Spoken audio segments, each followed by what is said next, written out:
because that's a hard thing for a lot of men. It's like going, For sure. I think we have this issue with, and when I say we, I think a lot of us, and I know for me, we're proud to the point it's like, I want to work everything out. I want to work it out. But no one's ever equipped us to be able to be a good self-coach. Exactly. Right? And it's like, we create this ruminating circular line of thinking, and it never gets broken up by any other different ideologies, because we're so proud that we're just like, we're going to work it out. Yes. And when we're just not well equipped, we just still pride and we don't ask for help. It's like, I know for me, if my fridge is broken, I don't know how to fix a fridge. I'll call someone up, fix a fridge. Yeah. Do I feel like my masculinity is threatened? I don't know how to fix a fridge. Yeah. Right? My car breaks down. Don't know how to do it. I'll have a look at it. I'll have a crack. I'll have a try.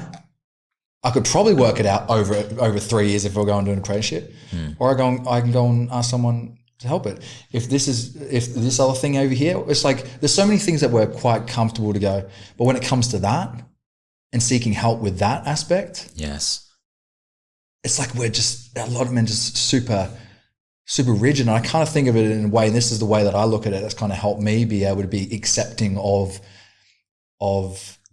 allowing people to give me more tools, or to coach me, or to mentor me, or all these sorts of things, is like, I can reach a lot of spots on my back, right? But I can't reach them all. I love that. And the person who massages me, who can reach them all, also can't reach their back. Yes. They can't needle out every knot that needs to be knotted out. So what do? They have to go and see a massage therapist as well. Exactly. And that massage therapist has to see another massage therapist, even though they know how to do the thing. That's a beautiful example, metaphor. And it's like, we think, because I'm getting help from someone, that they don't need the same thing of which I'm asking. Yes. Right? Which they 100% do. And I think that sort of, that because I relate well to analogies, it helps me see things in a diff. That's the way that I kind of like to learn. And once I realized I'm ridiculous, like I shouldn't say ridiculous, but I felt, if I imagine me trying to do this, I've got a knot here, but I can't reach it. I'm just spending forever doing that. Instead of going, hey, can I get a massage? It's like, yeah, do you need one? Yeah, I'm going to go get one. And it was like, from that, it's like, we've got these knots that need pressure, but they need to be put on for someone else because we can't reach them. And it's no blight on you. It's no blight on me. It's not a blight that I can't reach that thing. Right? And that ideology and that analogy kind of loosened me up to going, and it's also like, where do you hold your pride? Exactly. I'm proud of being someone that can work stuff out, but I'm also proud about being someone that's willing to understand that they don't know everything, and they are accepting of help and accepting of support. I pride myself on both, and I have a good blend of both. Yeah. But I just admit that I have a whole lot. But with mental health, it just seems that a lot of times with men, it's like, even though they're not well equipped, it's like me trying to fix a car. Yeah. I could maybe spend the next 3 years trying to work it out, or I could ask someone to be able to go and streamline the process for me. Within 30 minutes it's done. Well, going, like, it's just effective, right? Yeah. But it's like, and I know that's where I got with my mental health. I was just like ruminating the same stories over and over. Nothing stifled it, nothing broke it. I had no options as far as other questions to be able to break it up. Had no other perspectives, because I just never spoke about it. I never brought it out. I never gave it that opportunity. Right? So true, man. And it just reminds me of what Einstein says, like, we can't solve a problem from the level of consciousness that created the problem, right?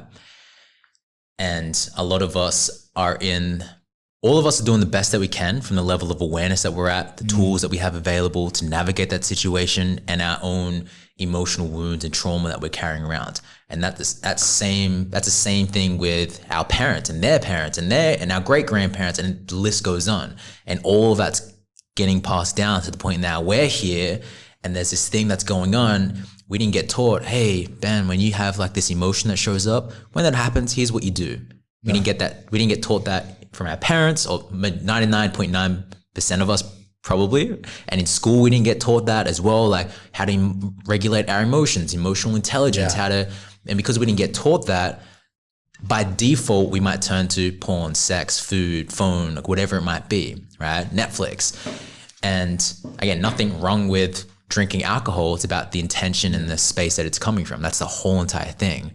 And yeah, I feel like it's a huge conversation that, especially for men, everyone, but especially for men. And the best thing is that with social media today, it's becoming more mainstream.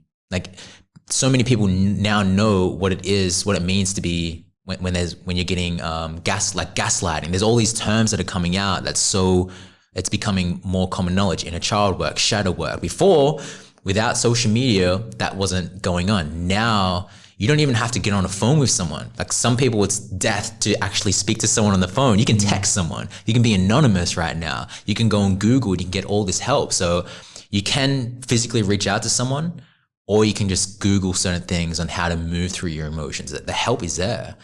And like you mentioned, it does take a lot of letting go of the ego to be like, okay, shit, I don't really know how to move through this right now. Let me get some outside support. It takes a lot.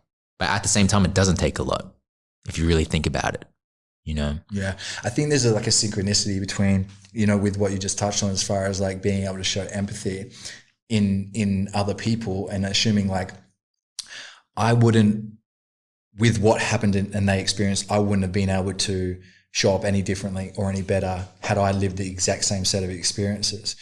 But then in turn, when you're able to do that, you could go, well, no one else would be, if they'd lived the same set of experiences, being able to show up or any differently than perhaps I was. But I do get to dictate how I move through this now.